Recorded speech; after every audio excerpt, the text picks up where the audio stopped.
잠깐 기도하겠습니다. 살아계신 하나님 아버지, 우리들을 이 자리에 불러주시고 초대하여 주셔서 감사합니다. 하나님께서 오늘도 우리들에게 찬송의 입술을 더하여 주시고, 또한 귀한 또 은혜 찬양대의 찬양 소리 함께 우리의 마음을 모아 주님께 예배드리게 하시니 감사를 드립니다. 이 세상의 어떤 것보다도 오직 주님만을 더 사랑하는 귀한 우리 꿈의 숲교회 온 성도님들이 되게 하여 주시옵소서. 특별히 인생 가운데 고달파 이 자리에 오신 분들이 계십니까? 주여 어루만져 주시고 손잡아 주시고 예수님을 인격적으로 만나는 그 놀라운 은혜의 시간 되게 하여 주시옵소서. 예수님의 이름으로 기도합니다. 아멘.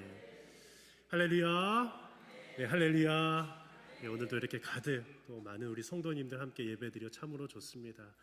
여러분들 1부 때와 또 2부 때가 다르고요, 또 2부 때와 3부 때가 다릅니다. 그래서 제가 늘 권면을 드리는데 1부 들으시는 분들은 한번 3부 와보셔서 한번 들으시면 좋겠어요. 아까 제가 1부 때 이렇게 말씀드려요. 그리고 2부는 또 한번 3부나 1부 들여보셔도 좋고, 또 3부 드리는 분들이 어떻게 할까요? 한 번은 1부 한번 와보시기 바랍니다. 또 다른 은혜가 있습니다. 왜 그런지 아세요? 개척교회 같아요. 그때는요. 그러니까 소수가 앉아 계시거든요. 그래서 진짜 개척교회 같습니다. 물론 그래도 한 100여 분이 넘지만 그래도 이 큰 본당에 이 비어있는 자리를 보면서 그 첫 마음이 어땠을까, 우리 개척하신 우리 목사님들의 그런 마음들을 좀 느끼게 됩니다. 근데 3부 때 보면 좀 특별히 다른 게 있어요. 뭐가 클까요? 아멘 소리가 다릅니다. 오늘도 딴 데 아멘 하지 마시고 말씀에만 아멘 하시기 바랍니다. 그래서 저는 늘 이렇게 힘을 얻어요. 이렇게 앞에서 늘 아멘을 크게 해주는 우리 권사님, 우리 집사님들 때문에 큰 힘을 얻습니다. 감사합니다. 네, 아멘입니다. 그 안데르센의 유명한 동화가 있습니다. 미운 오리 새끼, 잘 아시죠? 저도 이 책을 많이 읽었고, 제가 이 책을 읽으면서 참 어릴 적에 위로를 받았던 것 같아요. 그 스토리는 간략히 설명드리면 이렇죠. 우리 한 농장에서 여러 알들이 있었는데 그 알들이 하나 둘씩 부화하기 시작합니다. 그런데 하나 둘씩 부화하는데 그 안에서 아름답고 귀여운 노란색 오리 새끼들이 하나 둘씩 나오게 되죠. 그런데 맨 마지막에 남겨진 이 알은 그 알들과는 조금 다른 조금 큰 알이었어요. 그런데 그 알에서 끼어나온 이 새끼를 보니 몸 색깔이 다른 거예요. 회색 빛깔이고 좀 후여멀겋하고 좀 다른 그런 오리 새끼가 나온 거예요. 그래서 그때부터 이 오리 새끼는 차별과 소외를 당하기 시작합니다. 이 형제들에게도 차별을 받고 특별히 어머니한테도 그 차별을 받기 시작해요. 그래서 제가 그 책을 다시 한번 찾아 읽어보다가 이런 문구가 있었습니다. 제가 읽어드릴게요. 그리고 날이 갈수록 괴롭힘은 점점 더 심해졌어요. 가엾은 새끼 오리는 모든 식구들한테 쫓겨 다녔어요. 이제는 형제들조차 새끼 오리를 괴롭히며 쏘아붙였어요. 야, 너처럼 못생긴 건 고양이한테나 물려갔으면 좋겠어. 어미 오리조차 그 아이는 차라리 태어나지 말았어야 했다고 말했어요. 제가 1, 2부 때는 이렇게 연기를 안 했는데, 야, 너처럼. 근데 이렇게 얘기를 했다라는 거예요. 누가요? 그 어미와 그 형제와 가족들이 그랬다라는 거예요. 고양이한테나 물려갔으면 좋겠다라는 거예요. 가족 중에서 가족에게 이렇게 이야기한 사람이 있을까요? 있을 수 있어요. 비난하면서 자녀들 바라면 너 왜 이렇게 못생겼어? 너가 그게 뭐야? 라면서 계속 비난하는 사람이 있을지도 모르겠습니다. 근데 이 글귀를 읽으면서 고립되고 이 비난받았던 이 오리 새끼, 막내 오리 새끼는 이제 집을 떠나 여러 곳을 배회하게 되죠. 이제 겨울이 다가왔습니다. 겨울이 다가오니까 먹을 것이 없잖아요. 그래서 배고픔을 또 견디면서 또 한 해를 또 거쳐 지나갑니다. 그런데 이제 겨울이 지나면 어떤 날이 와요? 봄날이 찾아왔는데 이 봄날에 저기 가서 호수에 갔는데 호수에 어떤 무리가 줄지어 있는 거예요? 백조의 무리가 아름답게 무리를 떠다니는 거예요. 그러면서 그 백조의 모습들을 보면서 자신이 이 호수의 이 거울을 이용해서 자신의 얼굴을 보았는데 어떤 모습으로 보였어요? 제가 알고 있던 오리의 모습이 아니라 멋지고 아름다운 백조의 모습이 그 호수 가운데 보였다는 것 아니겠습니까? 이것이 바로 이 미운 오리 새끼의 줄거리입니다. 저는 이 이야기를 제가 다시 한번 생각나면서 이 미운 오리 새끼처럼 우리가 처음부터 어떤 누군가의 존재로부터 무시당하거나 소외받거나 고립된 이 경험들이 한두 번씩 우리가 살면서 있었겠다라는 거예요. 여러분들, 우리가 살면서 그렇게 고립되어 본 적 있으십니까? 우리가 고립이라 하여서 어떤 무인도에 혼자 떨궈져서 고립된 것만이 고립이 아니에요. 저는 어릴 적에 성격이 지금과 같지 않았습니다. 여러분들, 저의 성격은 지극히 내향적이었어요. 저는 늘 얘기하지만 사람들한테 인사하는 것도 어려웠어요. 그런데 중요한 건 참 제가 이 주변의 친구들한테 집을 한 번도 오픈을 한 적이 없다라는 거예요. 한 번도. 왜 그랬냐면 제가 그렇게 사는 모습을 보여주는 게 너무 싫었거든요. 그래서 한 번도 친구의 집에 친구를 제 집에 초대한 적이 없었습니다. 근데 저랑 가장 친했던 모 친구가 있는데 이모준이라는 친구가 있어요. 진짜 모준이 아닙니다. 그런데 그 친구의 집은 제가 매일같이 들락날락했어요. 그 친구는 저에게 있어서 참으로 참 귀한 그런 영적인 메이트가 되었고 또 함께 여러 가지 마음을 나눌 수 있는 그런 친구였습니다. 그런데 그 친구를 만나기 전까지 전 늘 이런 삶을 살았어요. 사자성어로 한번 읽어볼까요? 고립무의입니다. 고립무원 같은 말이죠. 고립되어져서 어디도 의지할 수 없는 신세가 마치 저와 같은 삶이었어요. 여러분, 우리들의 상황은 어떠합니까? 내가 다니던 회사에서 누군가 나를 배신하여서 나에게 온전히 핍박을 주어서 홀로 고립된 상황이 올 수도 있습니다. 한 증권사에 다니는 임원분의 이야기였어요. 본인은 매일같이 회사 나가는 것이 너무 부담이 되는데요. 그분도 크리스찬이었는데 그분의 표현에 의하면 늘 사회는 누군가의 등에다 칼을 꽂는다라는 거예요. 본인들의 입으로 표현입니다. 40대, 50대의 이 남성분들의 사회적인 표현이에요. 뭐냐? 내가 이 사람을 끌어내리고 내가 임원이 되고자 그렇게 발버둥 치면서 싸운다라는 것이에요. 사회가 그렇습니다. 그 가운데서 고립을 느낄 수도 있고 경제적인 문제로 인해 고립을 느낄 수도 있습니다. 또 정서적인 문제로 고립을 느낄 수도 있습니다. 또한 여러 가지 개인적인 상황 때문에 고립에 처한 자가 우리일 수도 있다라는 것이에요. 만약 그러한 고립 가운데 계신 분이 이 자리에 한 분이라도 계신다면 오늘 말씀 가운데에 그 고립에서 나와 예수님을 만나는 복된 아름다운 시간이 되기를 진심으로 축복하며 기도드립니다. 오늘 본문에도 홀로 고립되어 나오는 한 사람이 나옵니다. 그 이름이 누굴까요? 바로 삭개오였습니다. 이 삭개오는 그의 직업이 세리장이었습니다. 단순한 세리를 뛰어넘어 모든 세리들을 다스리는 세리장이었어요. 즉 무슨 말이냐? 그는 이 유대인들의 세금을 거두어들이는 일들을 했는데 그로 인하여서 유대인들의 증오와 경멸을 한 몸에 받았던 사람이었습니다. 누가 증오와 경멸을 한 몸에 받는다면 누가 좋아하겠습니까? 그럼에도 불구하고 그는 그 일을 계속해 나갔어요. 왜 그랬는지는 성경에 기록하지는 않지만 자신의 삶에 있어서 여러 가지 부당함과 여러 가지 억울함을 그 돈을 계속 갈망하면서 그 돈을 계속 얻어가면서 풀어갔던 자가 바로 삭개오였던 것 같습니다. 그런데 그를 더 증오했던 이유가 있습니다. 무엇인지 아세요? 착취를 할 때에 일정 금액만 착취하면 모르겠는데 더 많은 금액을 착취하는 것이에요. 그것이 로마법에서 크게 벗어나지는 않았지만 그래서 그가 오히려 로마인들에게 잡혀가지 않았습니다. 잡혀가지 않아도 되었습니다. 하지만 유대인들에게 있어서는 참으로 눈에 가시 같은 존재가 삭개오였다라는 것입니다. 이처럼 돈을 많이 벌었던 이 부자 삭개오는 배불리 잘 먹고 잘 살았습니다. 아무 문제가 없는 것처럼 보였습니다.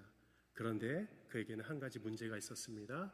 사람들로부터 동떨어져 고립되어져 있었다라는 것이에요. 삭개오가 고립되었던 그때에 누가 찾아오십니까? 바로 예수님께서 찾아오셨어요. 오늘 1절 말씀이었습니다. 함께 한번 읽어볼까요? 시작. 예수께서 여리고로 들어가 지나가시더라. 예수님의 발걸음은 오늘 여리고로 향하게 되셨습니다. 오늘 이 누가복음 19장 말씀은 이 후반절을 보면 예수님께서 예루살렘 입성 전에 바로 지나가셨던 곳이라는 것을 우리가 알 수 있어요. 그런데 오늘 말씀을 더 앞을 살펴보면 누가복음 17장 11절 말씀 가운데에 예수님께서 갈릴리와 사마리아 사이로 지나가셨다는 표현도 나옵니다.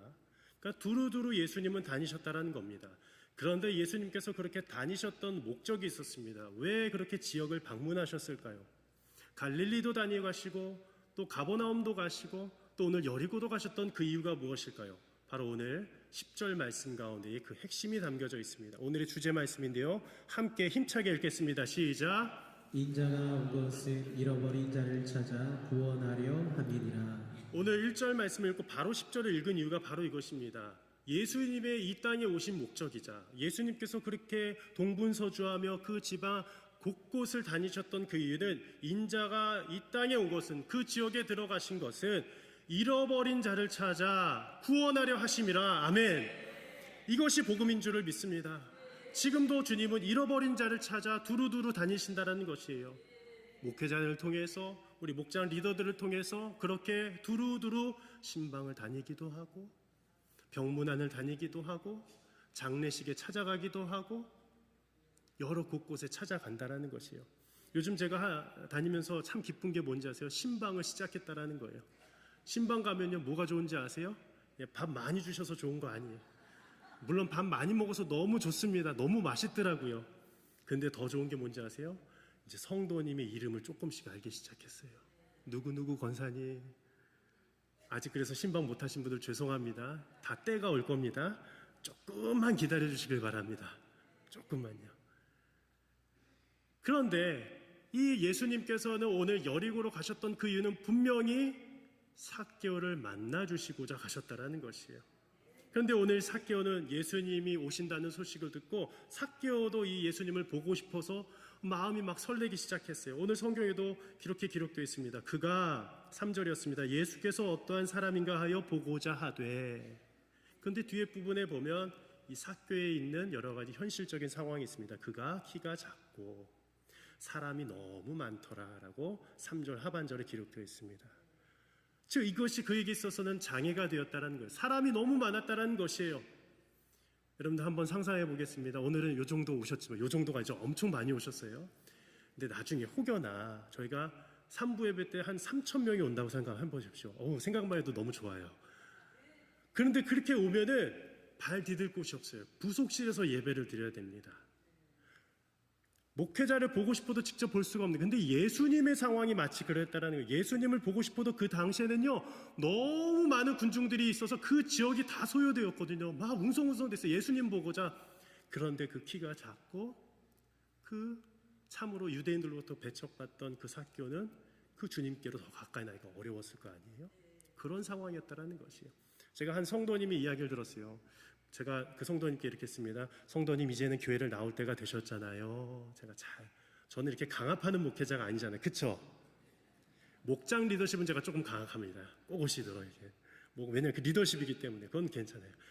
성도들한테는 부드럽게. 왜냐하면은 그 부드러움이 예수님께 있었기 때문이에요. 저도 그 모습을 다 본받고자 합니다. 근데 그 성도님께 그렇게 얘기했는데 그 성도님이 이렇게 얘기하시더라고요. 제가 다음 주에도 술 친구 약속이 있고요, 목사님. 그 다음 주에도 술 친구 약속이 있어요. 그분에게 있어서는 이 술 친구가 어떻게 보면 장애물이었던 거예요. 저도 괜찮았어요. 그래서 술 친구 있을 수 있죠, 괜찮아요. 근데 예배 오시고 가셔서 술 드세요. 제가 그렇게 말씀드렸어요. 우선순위를 알려드린 거예요.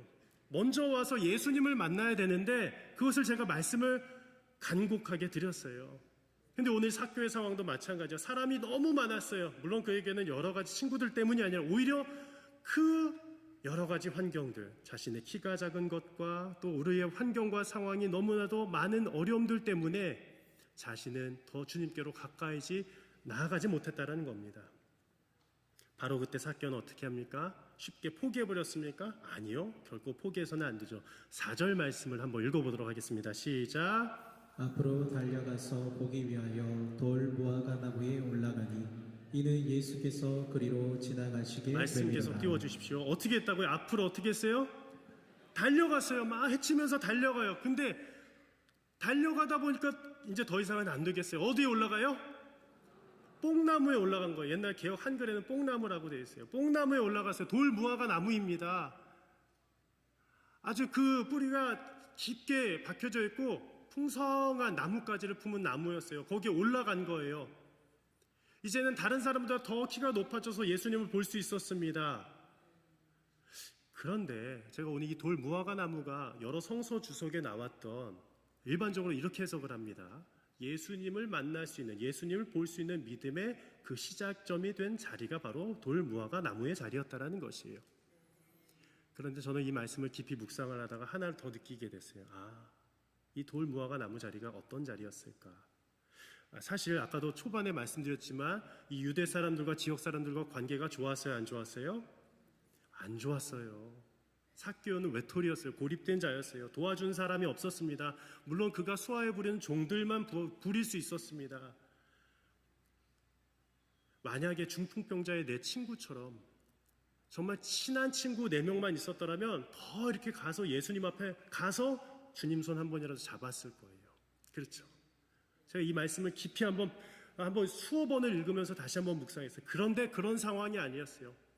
삭개오가 조금 다가오자마자 옆에서 밀고 저기서 밀고, 이때다 싶어서 그래 이때다 삭개오 한번 밀어보자, 여기서 치고 저기서 치고 하는 거예요.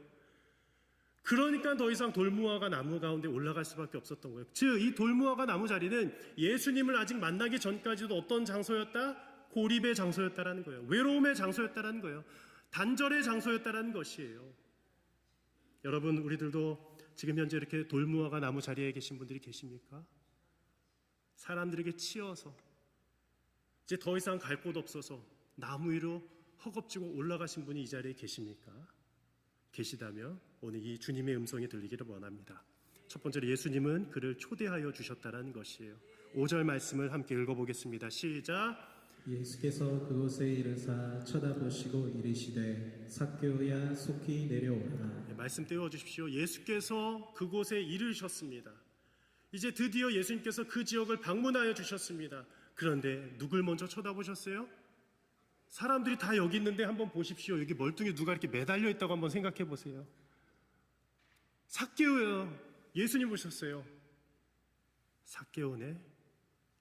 그리고 이렇게 말씀하셨어요. 삭개오야, 속히 내려오라. 빨리 내려와라는 거예요. 빨리 내려와라. 이렇게 말씀 안 하셔서 삭개오라, 내가 간 다음에 한참 뒤에 하루 이틀 있다가 내려와. 너 보기 싫다. 이렇게 안 하셨어요. 삭개오야, 한 달 뒤에 내려와라. 너 거기서 한번 굶어봐라. 이러지도 않으셨어요. 1년 뒤에 내려와라도 아니에요. 속히 내려오라는 거예요. 우리 주님은 이 자리에 말씀하십니다. 삭개오야, 빨리 내려와라. 그 고립된 자리에서 빨리 내려오길 바랍니다. 지금 이 순간에도 말씀하신 줄을 믿습니다. 이게 바로 주님의 음성인 거예요. 주님은 우리들을 빨리 만나길 원하십니다. 상처받은 자, 고립된 자, 외로운 자, 힘든 자 빨리 만나주시길 원하십니다. 그게 주님의 마음입니다. 근데 삭개오는 어떻게 했어요? 빨리 내려왔습니다. 그 주님의 초청에 응답했다라는 것이에요. 따라서 이것은 삭개오의 고립을 벗어날 수 있도록 도우시는 예수님의 첫 초청이었다라는 것이에요.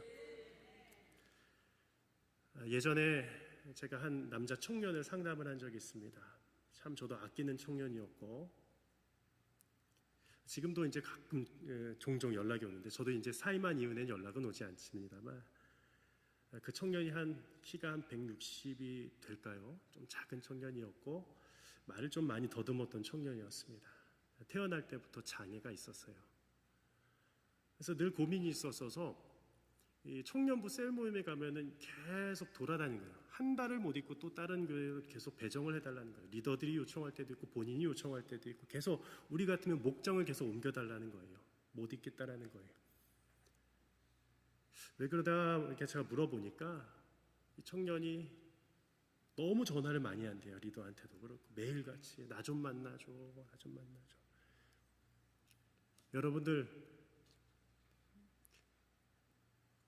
여러분에게 매일같이 전화해가지고 막 1시간씩 막 얘기하고 하면은 물론 좋죠. 친한 사람은요. 근데 어떤 사람은 그게 부담이 될 수도 있는데, 여기 있는 저 이승찬 목사도 매일같이 전화하면 힘들 거예요. 그렇죠? 전화하지 말라는 얘기 아닙니다. 그래서 저는 청년들이랑 상담할 때도 약속을 했어요. 일주일에 한 번 그럼 통화를 하고 한 15분에서 30분 통화를 하자. 늘 이렇게 상담할 때 약속을 합니다. 저도 사람인지라. 그래서 그 청년이 상담이 요청을 왔길래 제가 직접 만나서 얘기를 하기 시작했습니다. 그리고 이렇게 얘기를 하는 거예요. 목사님, 청년들이 저를 안 좋아해요. 나를 보면 따돌림하는 것 같아요. 나는 정말 그 형제 자매들을 만나고 싶어서 전화도 하고 손도 내미는데 저를 잘 안 만나줘요. 교회도 그럴 수 있지 않습니까? 좀 어떤 약해 보이고 힘들어하고 좀 많이 부족해 보이는 사람이 있으면 괜히 만나고 싶지 않은 그런 마음이 들 때도 있습니다. 그게 사람의 마음이기 때문에. 그런데 교회는 그래서는 안 되겠죠. 그래서 제가 어떻게 이 청년을 잘 이야기를 해줄까 또 고민하고 하다가 한 장점이 보이기 시작한 거예요. 그 청년이 왜소하기도 하고 말도 더듬고 잘 눈도 잘 못 쳐다보는데 글을 너무 잘 써요. 글을 너무 기가 막히게 써요. 사실 저보다 더 잘 쓰는 것 같아요. 저는 사실 이과 출신이라 좀 투박합니다, 글이요. 근데 그 청년이 글솜씨를 딱 봤는데 그 원망하는 글을 쓰는데도 거기에 한이 서려 있는 게 이게 확 감성적으로 막 다가오더라고요. 글을 너무 잘 써요. 그래서 제가 얘기했어요. 형제, 사람들에게 약점만 있는 것이 아니에요. 형제에게도 분명한 달란트를 주셨는데 글을 너무 잘 쓰는 것 같아요. 한번 글을 써봐요. 그래서 저는 지금도 그 형제가 좀 귀한 작가가 됐으면 하는 마음에 있어요. 지금도 내가 어디까지 갔는지 모르겠어요. 그러면서 제 마음 가운데 상담하면서 이런 마음을 주셨습니다. 이 삭교의 마음이 드는 거예요. 예수님께서 초대해 주신 그 장면이 떠오르는 거예요. 누구누구야, 삭개오야, 빨리 내려와라. 빨리 내려와라. 우리 한번 이 누구누구야에다가 나의 이름을 넣어서 한번 고백해 봤으면 좋겠습니다. 한번 고백해 볼까요? 시작. 승찬아, 돌무화과 나무 위에서 속히 내려오라. 네. 누구누구야, 돌무화과 나무에서 속히 내려오라는 거예요. 이제 더 이상 셀모임에 가기 싫다고 했어요. 그 청년은요. 이제 더 이상 교회도 떠나고 싶다고 했어요. 왜냐하면 나를 반겨주는 데가 아무도 없으니까. 근데 제가 얘기했어요. 떠나지 마요. 떠나지 마요. 그래도 믿음 가운데서 머물러요. 그러면 주님이 당신을 역전시켜 주실 거예요. 우리 두 번째, 예수님은 어떻게 해주셨느냐? 고립된 자의 집에 방문해 주셨다라는 것이에요. 우리 5절 말씀인데요. 5절 말씀 하반절 우리 함께 읽겠습니다. 시작. 내가 오늘 내 집에 유하여야 하겠다. 우리 주님은 특별한 제안을 해주셨습니다. 그에게 속히 내려오라 말씀하신 다음에 그 거리상에서 대화를 나누신 것이 아니라 내가 너의 집에 유하겠다, 집으로 가겠다라고 말씀해 주셨어요. 즉, 이 고백이 이루어졌을 때에 주변 유대인들은 계속 웅성대기 시작했을 거예요. 성경에 나와 있지 않지만 삭교의 집에 간다고? 삭교의 집에 간다고? 그래서 이 7절 말씀 가운데 이렇게 기록하고 있습니다. 7절 말씀 함께 읽어볼까요? 시작. 무사람이 보고 죄인의 집에 유하러 들어갔도다. 저가 죄인의 집에 유하러 들어갔다라는 거예요. 유대인들에게 있어서 가장 큰 죄 가운데 또 하나가 죄인들이랑 어울리는 거였어요. 그래서 죄인들이랑 어울리지 않으려고 부단히 노력했던 사람들이 유대인들이었습니다. 근데 예수님은 늘 죄인들의 집에만 가시는 거예요.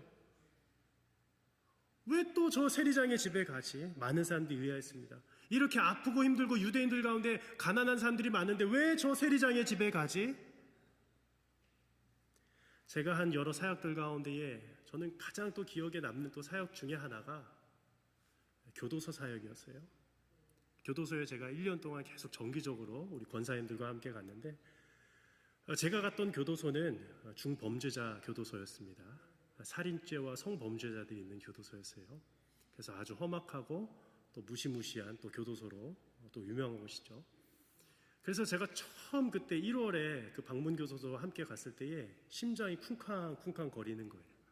그래서 옆에 가시던 우리 권사님, 은퇴를 앞둔 한 권사님께서 목사님 심장 소리가 다 들려요. 제가 막 떨리는 게 막 느껴지나 봐요. 막 심장이 너무 떨리니까 저도 그 당시에 이 교도소 가서 그분들이 혹여나 막 이상한 면도칼이나 이런 거 가지고 막 위협할까 막 별의별 상상이 막 드는 거예요. 이상하죠, 목사인데도. 맨 처음엔 그랬습니다. 근데 딱 가서 그분들을 한 15명 정도 우리가 다 1대1로 만났는데 당신은 사랑받기 위해 태어난 사람 찬양도 하면서 말씀을 또 전하고 또 이제 함께 대화를 나눌 시간을 줬는데 얼굴이 다들 천사였어요. 여러분들 그분들이 죄가 없다는 게 아닙니다. 그분들도 마땅한 죄를 받고 있었어요. 잘못된 것을 그들이 또한 뉘우치고 있더라고요. 제가 그때 술을 진탕 마신 다음에 우발적으로 범죄를 저질렀는데 그때 사람이 죽었어요. 그런 사연들을 구구절절히 그 바로 코앞에서 얘기하시는데 전혀 살인자 같지 않으신 거예요, 그분들이. 여러분들 우리들도 예수님 벗어나면 그렇게 될 수 있습니다. 예수님 벗어나면 그렇게 똑같이 우발적인 죄를 저지를 수 있는 게 우리들입니다. 우리가 그렇게 안 살 것 같죠? 예수님 떠나면 어떻게 될지 모르는 인생이 우리들입니다. 아멘이에요. 근데 그분들이 그 교도에서 주님을 만난 거예요. 그래서 그때 50대 중년 한 분이 아직도 생각이 나요. 이름은 기억이 안 나는데 저랑 대화를 나누면서 이렇게 했어요. 목사님, 제가 제일 하고 싶은 게 아들, 딸 손 잡아보는 겁니다. 그 들어오기 전에 아들, 딸이 낳는데 이제 많이 큰 거예요. 사진은 보는데 아직 손은 못 잡아보는 거예요. 그 당시. 이제 제가 출소하면 가서 먼저 우리 집사람 앞에서 무릎 꿇고 안아주고 펑펑 울면서 그 아이들 제가 열심히 돈 벌어서 이제는 떳떳하게 살고 싶습니다. 얘기하더라고요. 함께 기도해드렸어요. 여러분들, 예수님은 죄인을 찾아오셨습니다. 인자가 온 것은 잃어버린 자를 찾아 구원을 얻게 하려 하심이라. 아멘. 그곳 가운데에 구원이 임한 줄을 믿습니다. 물론 그로 인하여서 상처받은 가정이 있어 얼마나 힘들겠습니까? 그들도 지옥 같은 삶을 살아가고 있을 것이에요. 저도 마음이 아파요. 그런 가정들이, 또 피해 입은 가정들이 있다면 얼마나 아프겠어요. 그런데 또 범죄자일지라도 주님 앞에 나와서 회개해야 되는 건 아닐까요? 세 번째입니다. 우리 세 번째 함께 읽어보겠습니다. 시작. 예수님은 고립된 자의 삶을 완전히 변화시키셨습니다. 아멘. 삭개오의 집에 들어가신 예수님은 가장 무엇을 먼저 하셨을까요? 성경에는 나와 있지 않습니다. 밥부터요? 아니요. 아마 손과 발부터 씻으셨을 거예요. 그 당시 유대인들의 습관은 집에 들어갔을 때에 먼저 손과 발을 씻는 문화가 있었습니다. 그래야 빵을 먹고 포도주를 마셨습니다. 그리고 거기서 멈춘 것이 아니었습니다. 식탁의 교제를 나누면서 예수님과 삭개오는 수많은 대화를 나눴어요. 예수님이 무리들과 함께 설교하신 것뿐만 아니라 함께 대화하신 장면들이 많이 나옵니다. 그때에 이 삭개오의 마음 가운데에 마음의 변화가 일어나기 시작했다는 거예요. 그래서 오늘 이 18장 이 8절 말씀에 이렇게 기록이 되어 있습니다. 우리 8절 말씀은 한번 성경을 읽고 한번 읽어보도록 하겠습니다.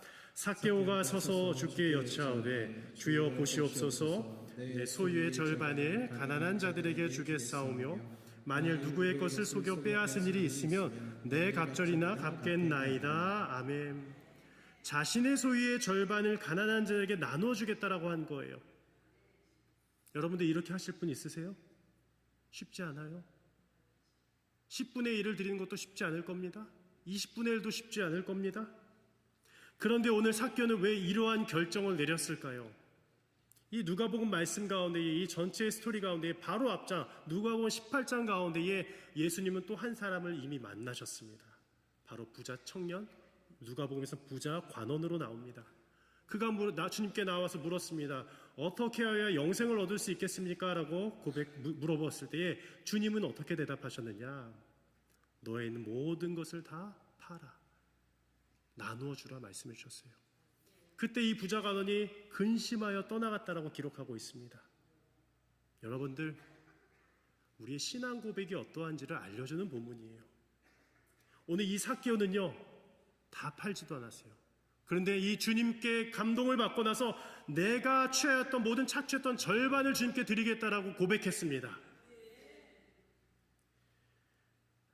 저는 이 4월 8일이 되면 한 위인이 생각납니다. 참 예수님 닮은 분이신데요. 유일한 회장님 혹시 아세요? 유한양행을 설립한 분이십니다. 근데 그분을 탈탈 털었는데 늘 먼지한 없이 투명했어요. 그래서 이 세금관리원이 와서 늘 이렇게 얘기했대요. 아무리 털어도 먼지 하나 안 나오더라. 여러분들 저 털면 먼지 많이 나올 거예요. 그런데 이 유일한 회장님 정말로 깨끗하게 사셨나 봐요. 그래서 71년 4월 8일 이 세상을 뜨셨는데 그때 유언장 가운데에 자신이 가진 전 재산을 사회에 환원하겠다 하셨어요. 저도 나중에 먼 훗날에 어떻게 할지 모르겠습니다. 근데 믿음의 고백대로 살고 싶어요. 저도. 여러분들 우리들의 믿음의 고백대로 살았으면 좋겠습니다. 진짜 변화가 일어나면 삭개와 같은 변화가 일어날 수 있다는 거예요. 우리들의 삶 가운데도 우리가 아직도 억척스럽게 쥐고 살고 하는 것이 그게 참된 그리스도의 길이 아니라 십자가 부활의 길이 아니라 오직 예수님께서 이 삭개오를 만나 주셨을 때의 온전한 변화, 내 것이 내 것이 아니라 오직 하나님의 것임을 고백하는 그 믿음의 단계로 나아갈 줄을 믿습니다. 우리들의 모든 삶 가운데 그런 놀라운 온전한 변화가 있기를 소망합니다. 마지막으로 이 글을 읽고서 마치도록 하겠습니다. 예수님과의 참된 만남 함께 읽어볼까요? 시작.